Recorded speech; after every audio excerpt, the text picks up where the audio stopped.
Hi guys, I Aziz welcome you to CoedMaster. In this video, I am going to talk about scope in JavaScript. So guys, scope is a fundamental component of every programming language. And in order to write better and efficient code, it is really crucial to understand the scope in JavaScript. So guys, in this video, we are going to dive deep into the concept of scope in JavaScript. Now, what we are going to discuss. So in this video, we are going to discuss about what is a scope, what is a nested scope, what are LHS and RHS lookups, very important topic, and then we will see how scope actually works. So before I proceed, let me give a disclaimer over here that I have read this topic from the book You Don't Know JavaScript Yet, which is written by Kelly Simpson. So whatever content I am going to show you in the upcoming slides is taken from this book. I am not the author of this content, so all the credit goes to Kelly Simpson. And a huge shout out to Kelly Simpson for writing this amazing book. So without wasting any time, let's get started.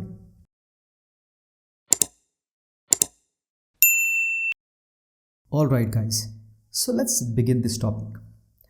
So what is a scope? So I have written two definitions over here.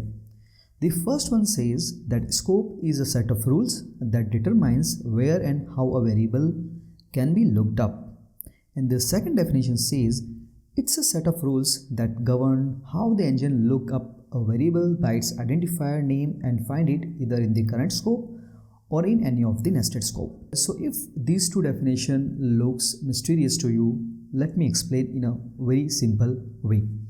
So scope is nothing but it's a container where we store our variables, and when we need it, we later retrieve from the container. As simple as that. It is the simplest definition I can tell you. Okay, great. So I have used one terminology over here which is a looked up. So guys, what does it mean by lookup? So by the definition, you understood by now that lookup simply means looking up a variable, right? And this is how we do in our programs. We generally look up for a variable and a function. Yeah, that's the correct thing, that lookup means looking up for a variable. But lookup has many nuances and I would like to dive deeper into the lookups. But before I dive deeper into the lookups and how it works, first we need to understand how JavaScript actually works. So let's move on to the next slide. Now here we are going to understand how JavaScript actually works using a very simple example. So I have taken a statement and this statement is very straightforward, nothing fancy here. So if you look at this statement, you may assume that this is a one statement. But for a JavaScript, this is a two separate distinct statement. So the one statement is a declaration where we are declaring a variable, and this second statement is the assignment statement. So these are two different statements. Okay. So what happens when we run the JavaScript code? First, JavaScript will be internally compiled. So what happens if JavaScript compiles? So compiler is going to ask the scope that, hey scope, do you have any idea about this identifier?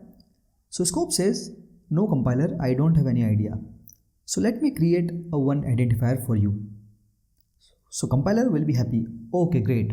And compiler moves on. So as you can see that scope comes into picture when we run our JavaScript code, and compiler needs to talk to scope while getting or declaring any variable, right? And then compiler is going to create a executable code for us, and that is going to be a bytecode. And then when we execute our program, the bytecode will be consumed by the engine, and then engine again reads this code and engine finds that there is a where a equal to 2. Then again engine going to ask scope, hey scope, do you have this variable? Scope says, yes, I just seen this variable a bit ago. Here is a variable. Engine says, okay, great.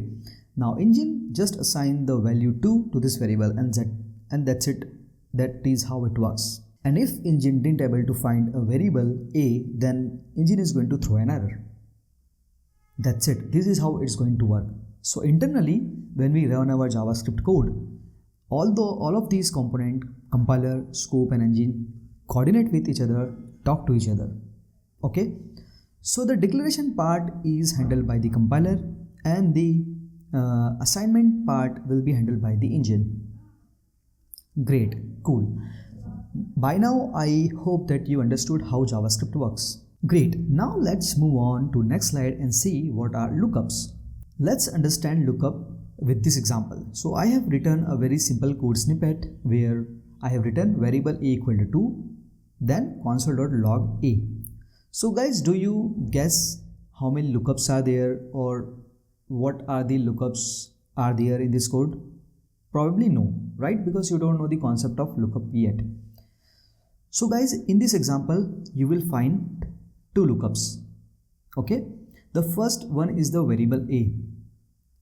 So when our program executes, engine finds variable a equal to 2, and I said that this is a to statement. Okay, so the engine is going to ask the scope that do you know the variable a? So scope says yeah, I know the variable a which was declared in the compile time, right? So this type of lookups which happens on the left hand side of the assignment statement is known as LHS lookups, where engine asks for an identifier. And if you look at this piece of code, console.log a, here we are trying to print the value of a. Now again engine is going to ask scope that do you know the value of a?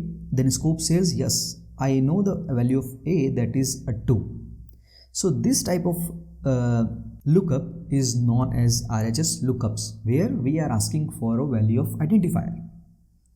So these are the two types of lookups in JavaScript. One is LHS, one is RHS.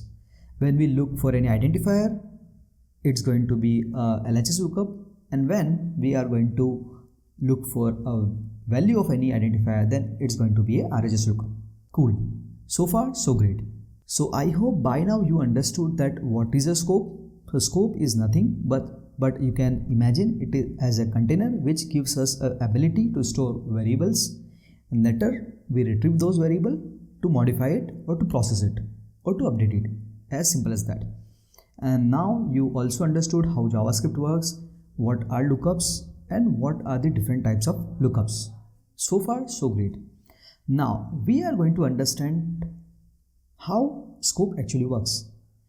And to understand how scope actually works, we are going to take a different approach where we will be having a conversation between the engine, scope and the compiler. And then we will see how all of these three components communicate with each other in order to run this code snippet.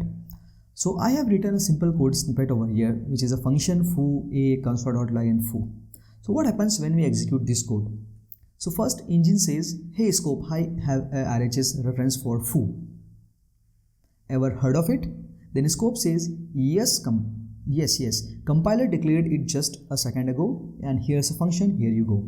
Then engine says, okay, I am executing the function foo.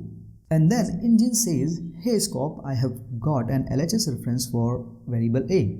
Do you know about a? Then scope says, yes, I have. Compiler declared it as a formal parameter to foo function recently. And here you go. Then engine says, thanks for helping. Now it's time to assign to identifier a, variable a. Then engine says, hey scope, sorry to bother you again. I need an RHS lookup for console.